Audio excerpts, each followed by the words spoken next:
आपली संस्कृती, आपले संस्कार सदा राहू दे आपल्या सोबत. भारताच्या महान ग्रंथांचे आणि काव्यांचे संपूर्ण संकलन. सबस्क्राइब करा तिलक.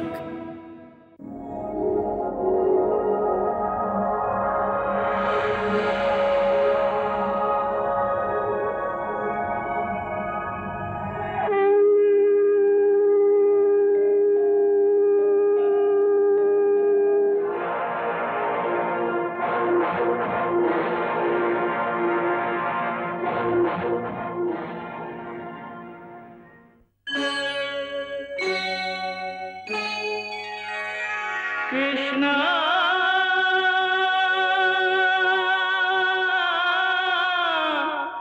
कृष्णा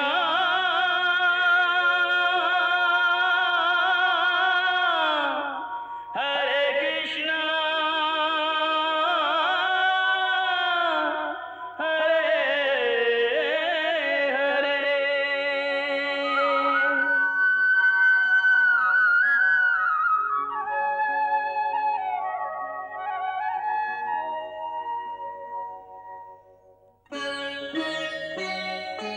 सच्चिदानन्दरूपाय विश्वोत्पत्त्यादिहेतवे तापत्रयविनाशाय श्रीकृष्णाय वयं नमः.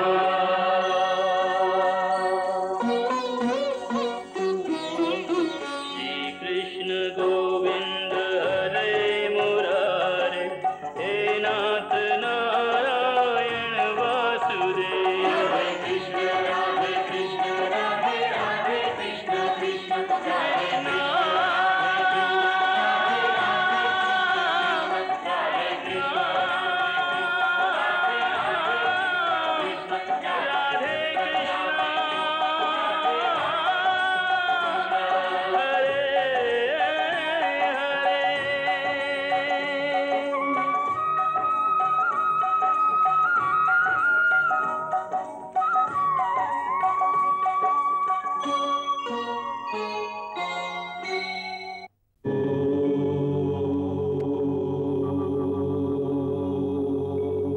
नारायण नारायण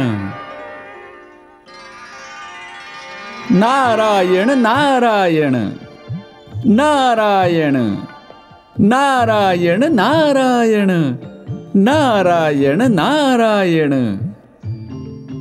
स्वागत आहे मुनिराज, स्वागत आहे. यावं, आसन ग्रहण करावं. नारायण नारायण. दीनानाथ, आम्ही तर तुमचे भक्त आहोत. तुम्ही तुमच्या भक्तांना इतका मान देता, हा तुमचा मोठेपणा आहे.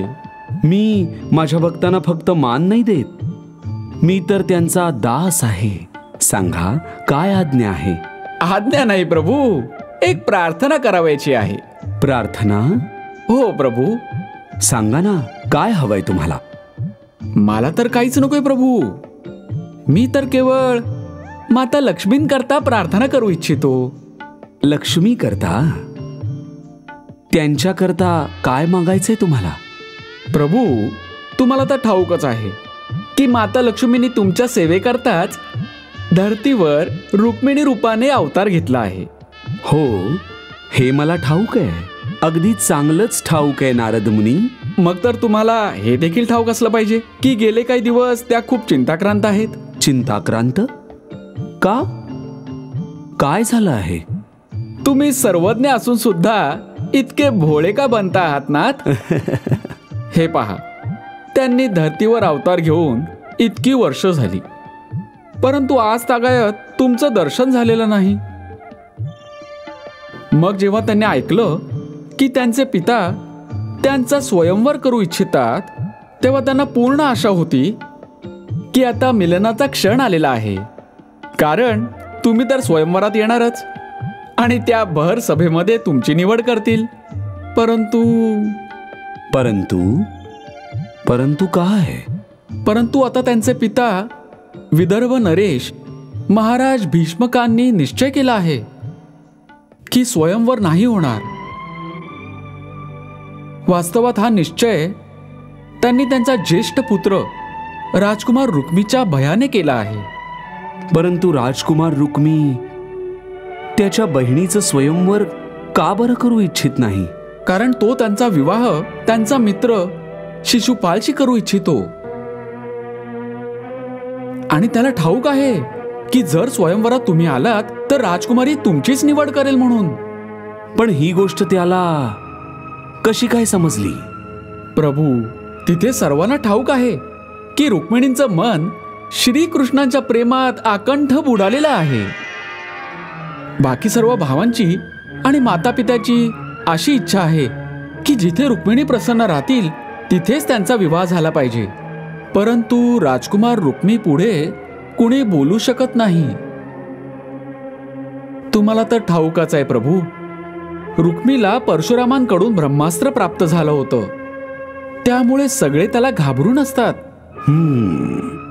त्यामुळेच देवी रुक्मिणींचं मन अत्यंत व्याकुळ झालं आहे. त्या विचार करत आहेत की जर अशा प्रसंगी तुम्ही त्यांचा उद्धार नाही केलात तर त्या निश्चितच प्राणत्याग करतील भगवंत. त्याची आवश्यकता नाही भासायची. मी वेळेवर पोहोचीन नारद मुनी. त्याची चिंता तुम्ही नका करू. भगवान, भक्त तर भावुक असतो ना, म्हणूनच तर मूर्ख असतो. त्यामुळेच तर त्याला त्याच्या आराध्याची चिंता लागून राहिलेली असते. मला वारंवार याच गोष्टीची चिंता असते की तुमच्या रामावताराच्या वेळी जेव्हा माता लक्ष्मी सीता रूपाने आल्या होत्या तेव्हा त्या जन्मात संपूर्ण आयुष्यात मातांनी दुःखच दुःख सहन केलं होतं. म्हणूनच प्रार्थना करतो आहे की या जन्मात तरी त्यांना दुःखी नका होऊन देऊ भगवंत. दुःखी नका होऊन देऊ, दुःखी नका होऊन देऊ. नारद मुनी, तुम्हाला केवळ सीता मातेचंच दुःख आठवलं, पण तुम्ही हा विचार नाही केलात की मी देखील त्या जन्मामध्ये कोणतंही सुख नाही मिळवलं. मी तर त्यांच्याहून देखील अधिक दुःखी होतो. त्या जेव्हा अयोध्या सोडून निघून गेल्या तेव्हा मी राजा असून सुद्धा त्याच अवस्थेत राहिलो ज्या अवस्थेत त्या वनात राहत होत्या. मी देखील समस्त सुखांचा त्याग केला होता. इतर लोक हे रहस्य जाणत नसतील कदाचित, परंतु तुम्हाला तर चांगल्या प्रकारे ठाऊक आहे. मग तरी देखील तुम्ही अशी तक्रार का केलीत? क्षमा करा देव, क्षमा करा, क्षमा करा, क्षमा क्षमा. याचा गैरअर्थ घेऊ नये. ही कोणतीही तक्रार नाहीये. ही तुमच्या प्रती आणि माता लक्ष्मींप्रती असलेली माझी भक्तीच बोलते आहे. देवी रुक्मिणींची दशा माझ्याच्याने पाहवली नाही, म्हणूनच त्यांचा त्रास कथन करायला आलो आहे. तुम्ही त्यांचा लवकरच उद्धार करा. माझी तुमच्याकडे केवळ इतकीच प्रार्थना आहे, इतकीच प्रार्थना आहे. तुम्ही निश्चिंत रहा महामुनी. सगळं काही ठीकच होणार आहे. सगळं ठीक होऊन जाईल. मला केवळ इतकंच सांगायचं होतं की उशीर करू नये, अन्यथा तिथे अनर्थ होऊन जाईल. गेले काही दिवस माता रुक्मिणींचं चित्त अतिशय व्याकुळ होत आहे. त्यामुळे आजकाल त्या दिवसभर दुर्गा भवानींच्या समोर बसून पूजा करत राहतात. रुक्मिणी मनोभावे भवानी मातांची पूजा करत होत्या. मनातून त्यांनी श्रीकृष्णांनाच वरल्यामुळे त्यांचं सर्व प्रेम त्यांनाच समर्पित होतं. काया वाचा मनाने या रुक्मिणी अवतारात देखील श्रीकृष्ण पती म्हणून प्राप्त व्हावेत यासाठी त्या माता दुर्गा भवानीकडे साकडं घालत होत्या आणि त्यांची मनोमन श्रीकृष्ण हेच त्यांचे पती व्हावेत म्हणून दुर्गा देवी माताकडे करुणा भाकत होत्या.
मार्ग दाखव आई. मला माझा मार्ग दाखव. तू तर सगळ्यांच्याच हृदयात वास करून असतेस ना. तुला तर ठाऊकच आहे की मी मनापासून स्वतःला श्रीकृष्णाच्या सेवेत समर्पित केलं आहे. परंतु माझे पिता आणि माझे भाऊ माझा विवाह कोणा दुसऱ्याबरोबर करून देऊ इच्छितात. इथे जावं तर प्रेमाचा अपमान होतो आहे आणि तिथे जावं तर कुळाच्या मर्यादेला कलंक लागतो आहे. माझं सहाय्य कर माते, माझं सहाय्य कर, की जे माझे जन्मोजन्मीचे स्वामी आहेत त्यांच्याच श्रीचरणांमध्ये मला स्थान मिळावं. तोच मार्ग माझ्यासाठी प्रशस्त कर माते. माझं बोट धरून मला घेऊन चल आई. वाटलं तर जिवंतपणे घेऊन चल, किंवा वाटलं तर धर्मराजांना सांग की माझ्यासाठी मृत्यूचं द्वार उघडं म्हणावं, जेणेकरून मी त्या दरवाजातून पलीकडे जाऊन सरळ त्यांच्या चरणांशी पोहोचून जाईन. माझ्या शब्दाची लाज राखणं तुझ्या हातात आहे आई, तुझ्या हातात आहे. माझं रक्षण कर आई, रक्षण कर.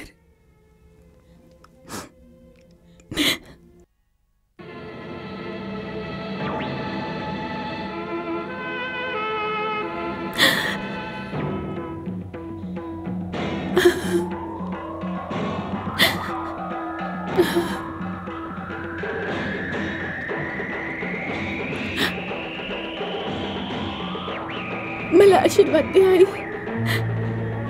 मला आशीर्वाद दे, आशीर्वाद दे आई, मला आशीर्वाद दे आई, मला आशीर्वाद दे.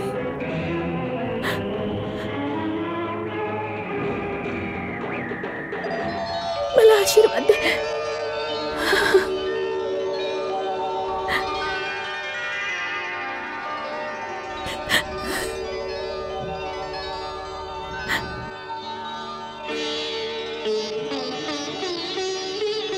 तुला अनेक अनेक धन्यवाद माते, तुला धन्यवाद आहेत, तुला कोटी कोटी धन्यवाद देते आई.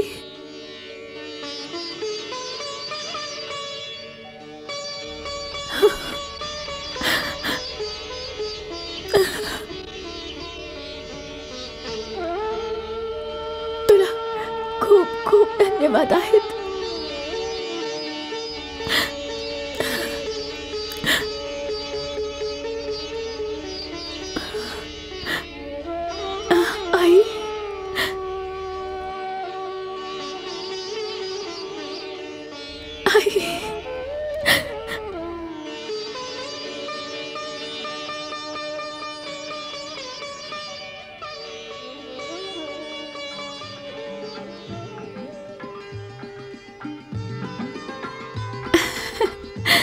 नैनावती, नैनावती देवी मातेने माझी प्रार्थना स्वीकारली आहे. हा आशीर्वाद सुद्धा दिला आहे.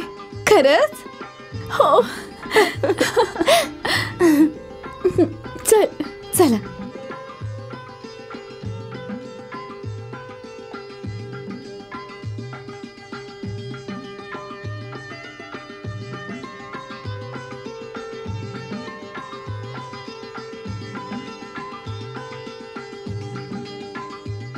चला सारथी.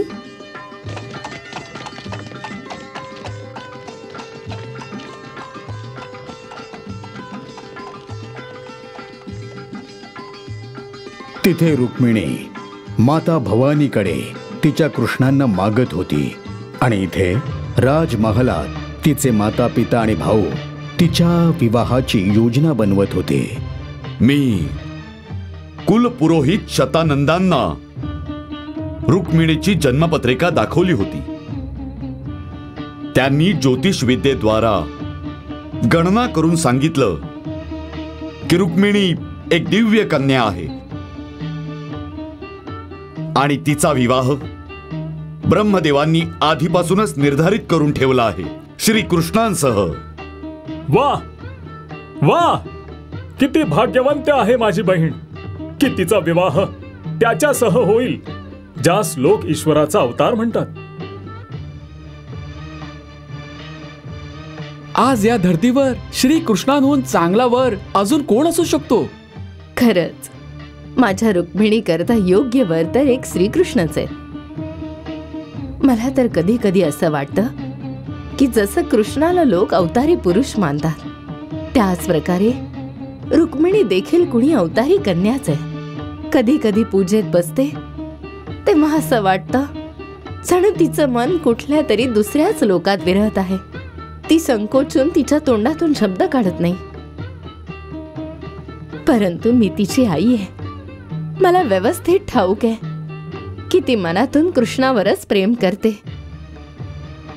खरी तर गोष्ट ही आहे महाराज की जेव्हा तुम्ही तिच्या स्वयंवराची योजना बनवली तेव्हा तिने स्वयंवर सभेत येण्यास नकार दिला. त्याचं एकच कारण होतं की तिथे मोठे मोठे राजे आणि राजकुमार होते, परंतु कृष्ण मात्र नव्हते. त्यामुळेच बहाणे बनवून ती टाळत होती. योग्यच तर आहे. मग जिचं मन श्रीकृष्णाच्या चरणांशी विसावलं आहे तिला हे छोटे मोठे राजे आणि राजकुमार कसे पसंत पडतील? मी तर म्हणतो पिताश्री की जेव्हा कन्येच्या मनातल्या वराबाबत माहिती पडलंच आहे तर आता उशीर करता कामा नये. आजच एखाद्या पुरोहिताच्या हातून श्रीकृष्णाकडे विवाहाचे निमंत्रण पाठवायला हवं. खूपच चांगला विचार आहे तुझा. परंतु काय महाराज? मी पाहतो आहे की माझ्या सर्व पुत्रांनी अतिशय उत्साहाने रुक्मिणी आणि कृष्णाच्या विवाहासाठी संमती दर्शवली आहे, परंतु आपले सर्वात ज्येष्ठ आणि शक्तिशाली पुत्र राजकुमार रुक्मीने या बाबतीत त्याचं मत अजून दिलं नाही. वत्सा, तुझा काय विचार आहे? आजच एखाद्या पुरोहिताला पाठवलं जावं या प्रस्तावाची तू सहमत आहेस की नाहीस? महाराज, मी तुमच्या या म्हणण्याशी संपूर्णतः सहमत आहे की आजच पुन्हा पुरोहिताच्या हातून रुक्मिणीच्या विवाहाचं निमंत्रण अवश्य पाठवलं पाहिजे. परंतु कृष्णाला नाही.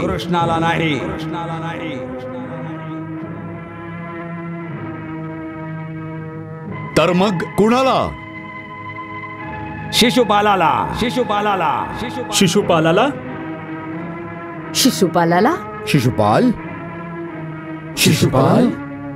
हो, शिशुपालाला.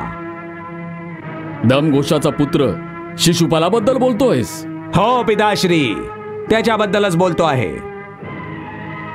परंतु आता तो दमघोषाचा पुत्र नाही राहिलेला, किंबहुना सम्राट जरासंधाने त्याला दत्तक घेतला आहे. आता तो मगध सम्राटांचा पुत्र आहे. संपूर्ण भारत खंडात त्याच्यासारखा वीर राजकुमार दुसरा कोणीही नाही. तो महारथींमध्ये सर्वश्रेष्ठ महारथी आणि योद्ध्यांमधला शिरोमणी आहे. तोच माझ्या बहिणीकरता योग्य वर आहे. तो सोडून मी माझ्या बहिणीचा विवाह एका भित्र्या गवळ्यासह नाही करू शकत. ज्याला तू भित्र्या म्हणतो आहेस दादा, त्याच कृष्णाने तुझ्या सम्राट जरासंधांना आणि त्यासह शिशुपालाला देखील युद्धात 17 वेळा पराजित करून पार जेरीस आणलं होतं. हे विसरू नकोस दादा.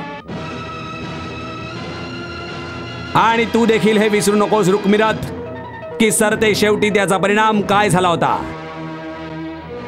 आज तुझा तो गवळी जरासंधाच्या हल्ल्याच्या भीतीने समुद्राच्या मधोमध एका छोट्याशा टापूवर उंदरासारखा लपून बसला आहे. आणि हे देखील विसरू नकोस की कृष्ण यादव कुळातला आहे आणि हे यादव आपल्या सूर्यवंशी कुळाची बरोबरी नाही करू शकत. परंतु शिशुपाल सुद्धा कृष्णाच्या सख्या आत्याचाच तर मुलगा आहे. मग त्याच्या कुळात अशी कोणती अद्भुत गोष्ट आहे? हेच वक्तव्य तू एकदा जरासंधाच्या सभेत देखील केलं होतंस रुक्मिरथ, आणि तेव्हा तुला याचं उत्तर मिळालं होतं की तो कृष्णाला त्याचा भाऊ नाही शत्रू मानतो, परमशत्रू. जरासंध आणि शिशुपाल माझे मित्र आहेत, त्यामुळे मित्राचा शत्रू माझा देखील शत्रूच होतो. हाच मैत्रीचा नियम देखील आहे. त्यामुळे कृष्ण माझा देखील शत्रू आहे, आणि असा शत्रू जो माझ्या तोडीस तोड देखील नाही. महर्षी दुर्वासांचा परमशिष्य आहे. परशुरामांकडून मला ब्रह्मास्त्र प्राप्त झालं आहे. माझा रथ अग्निज्वालेतून प्रकट झाला आहे. माझ्या धनुष्य बाणामध्ये एक दिव्य शक्ती आहे. आणि तुझ्या त्या कृष्णाकडे एका चक्राशिवाय दुसरं आहे तरी काय? असा नीच आणि हीन शत्रू माझ्या बहिणीला लग्न करून घेऊन गेला तर त्याहून जास्त शर्मेची गोष्ट अजून काय असेल? म्हणूनच पुरोहित विवाहाचं निमंत्रण घेऊन जातील ते केवळ शिशुपालांकडे. हा माझा निर्णय आहे. आता यानंतरही जर तुमच्यापैकी कोणाला पटत नसेल तर त्याचं उत्तर मी माझ्या धनुष्य बाणाने देईन. थांबा. तुम्ही भाऊ बहिणीचा विवाह करायला निघालात की आपापसात युद्ध करायला निघाला आहात?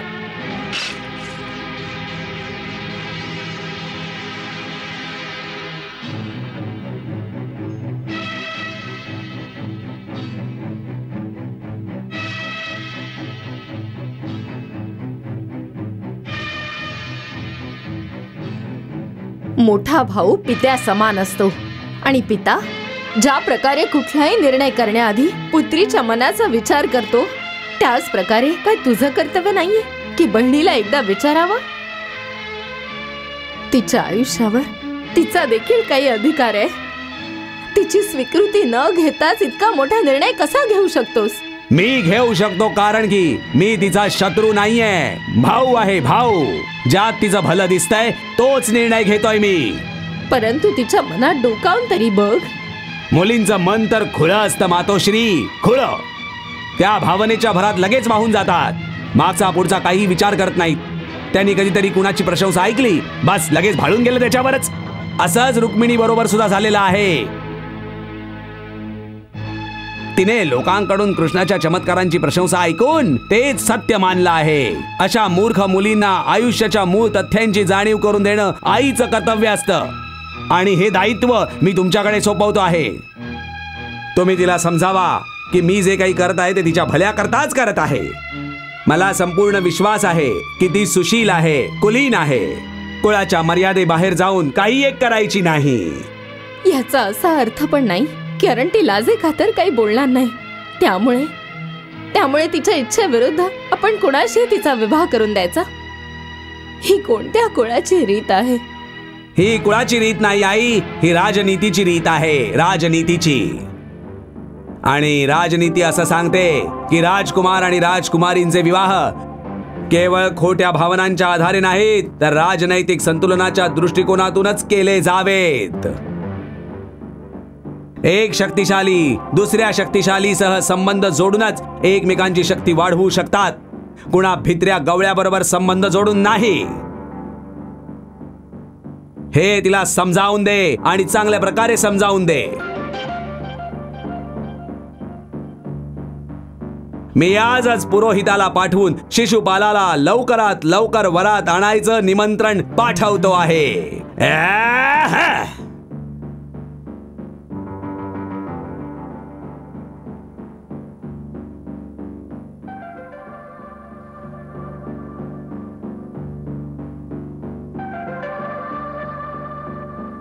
तू तर त्याला ओळखतेसच. तो किती हट्टी आहे.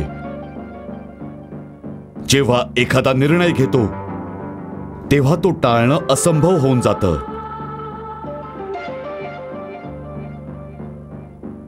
जसं विधात्याने लिहिलं आहे तसंच होईल आता.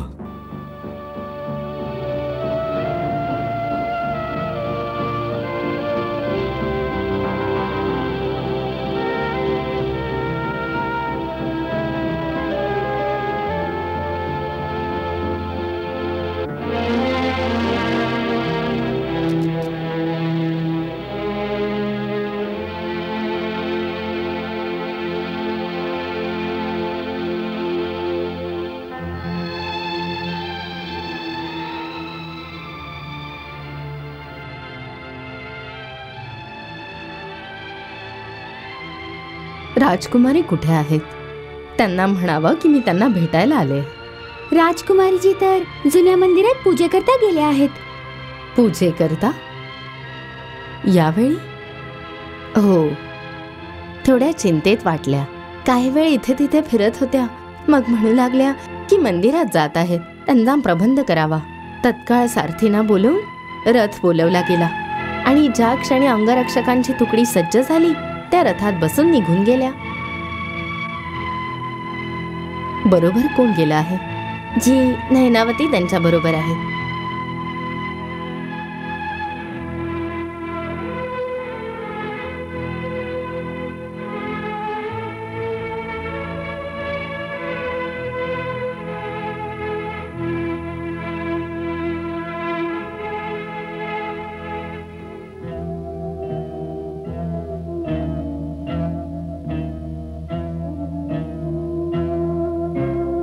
हे देवी माता, तिच्या मनाला शांतता द्या, धीर द्या.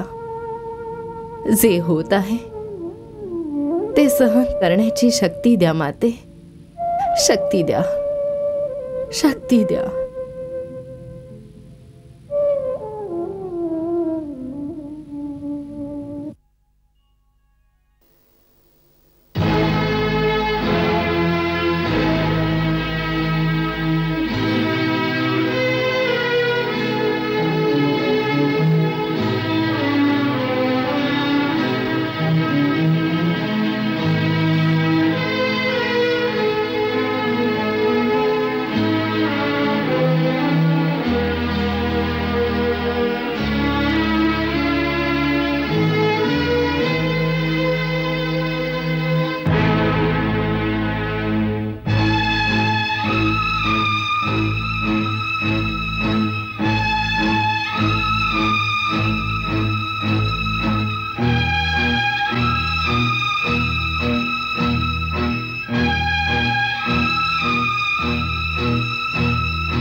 हेच विचारायचं आहे ना की मी का इथे बसून तुझी प्रतीक्षा करते आहे?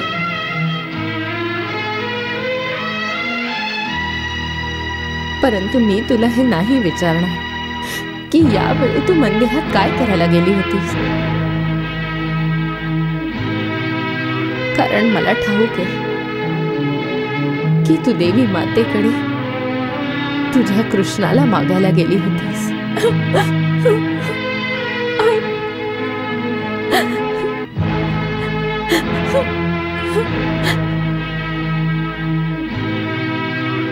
रुक्मिणी,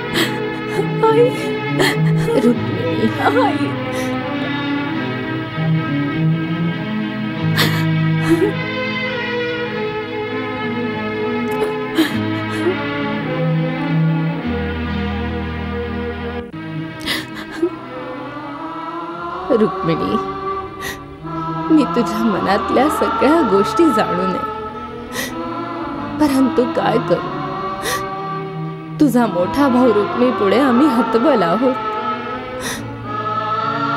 बाकी चारही भाऊ, तुझे पिता आणि मला देखील कृष्ण अतिशय आवडतो, परंतु रुक्मी त्याला त्याचा परमशत्रू मानतो.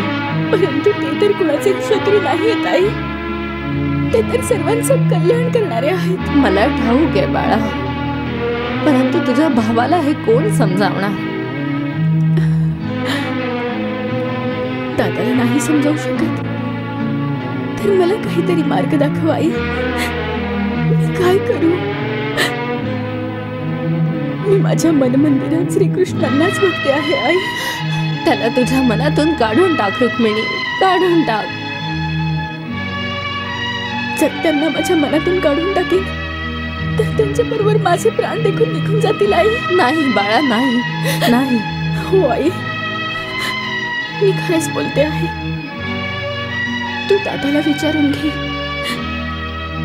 की तो माझा विवाह करू इच्छितो की माझ्या मृत शरीराचा विवाह करू इच्छितो. त्याला सांगून काही एक लाभ होणार नाही बाळा.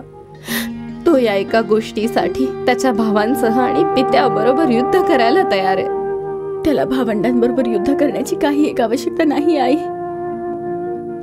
त्याला म्हणावं की त्याच्या एका बाणाने केवळ एका बाणाने या सर्व समस्येचं समाधान होऊ शकतं.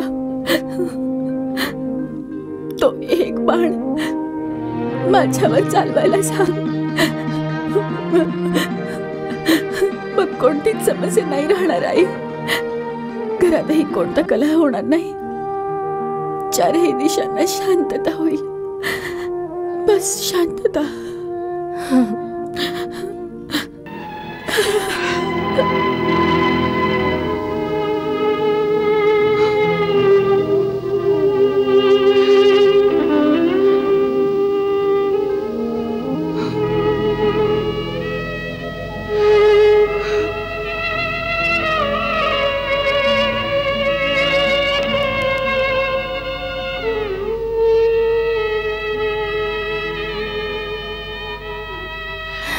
हे देवी माते,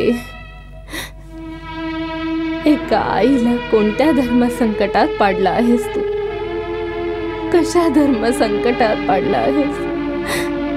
कोणत्या धर्म संकटात पाडला आहेस?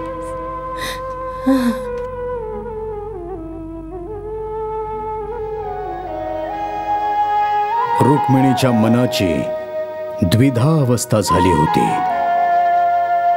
राजमहालाच्या हिरवळीवर येर झाऱ्या घालताना तिला एकच विचार छळत होता.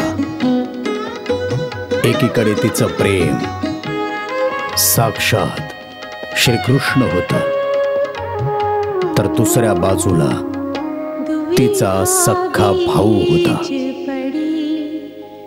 या दोघांच्याही कात्रीत तिचं प्रेम सापडलं होतं.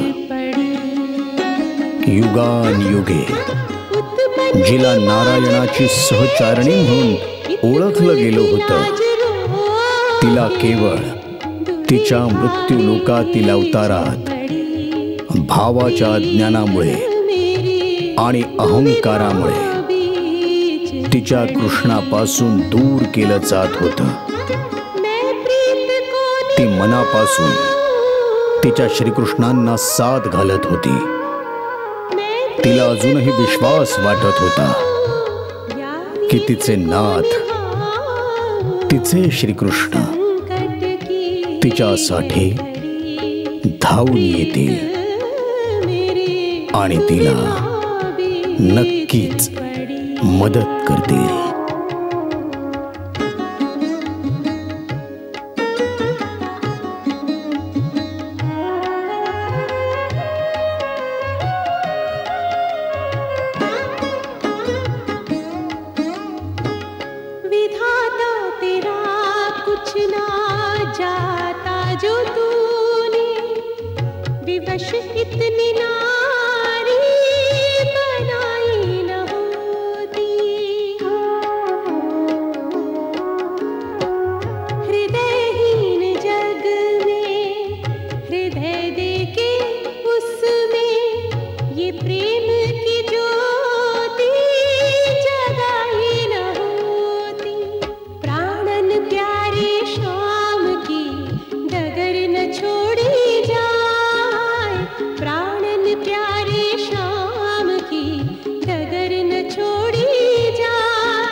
लगी है देखो सावन भादों की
सेनापती, बोला महाराज. राजकुमार शिशुपालांकडे जा. हे पत्र तुम्ही स्वतः त्यांना द्या आणि त्यांना सांगा की लवकरात लवकर वरात घेऊन इथे निघून यावं. आणि त्यांना हे देखील सांगा की कदाचित की यादव या विवाहामध्ये विघ्न आणण्याचा प्रयत्न करतील. अशा प्रसंगी आपल्याला त्यांचा आपल्या पूर्ण शक्तीनिशी प्रतिकार करावा लागू शकतो. माझ्या वतीने सम्राट जरासंधांकडे प्रार्थना करा की जे कोणी राजे आणि नरेश कृष्णाचे शत्रू आहेत किंवा काही कारणाने त्याच्यावर रुष्ट आहेत, त्या सर्वांना आपापल्या सैन्यासमवेत वरातीसह अवश्य घेऊन यावं. जसं की महाराज शल्य, दंतवक्र, कलिंग नरेश, गांधार नरेश आणि त्यांच्या बरोबर दंतवक्राचा मायावी पुत्र शुंभक, पौंड्रकचे राजकुमार सुदेव आणि शंभीपतींना देखील अवश्य बरोबर आणावं. ठीक आहे. या सर्वांची सेना शिबिरे आपण आपली राजधानी कुंडिनपूरच्या चारही बाजूंनी स्थापित करू, जेणेकरून विवाहसमयी यादवांची सेना अथवा कृष्णाचे दुसरे मित्र विदर्भाकडे नजर वर करून बघायचं साहस देखील करू शकणार नाहीत.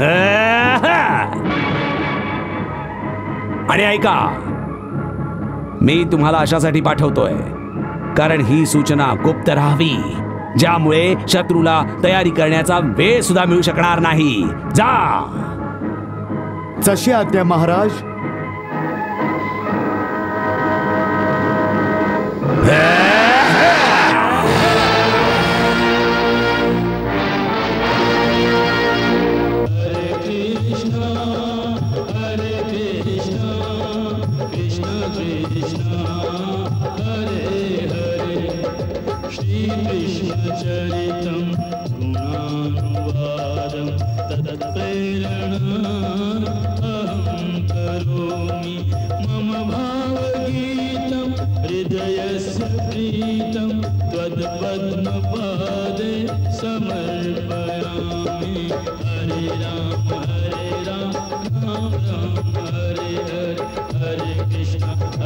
Krishna Krishna Hare Hare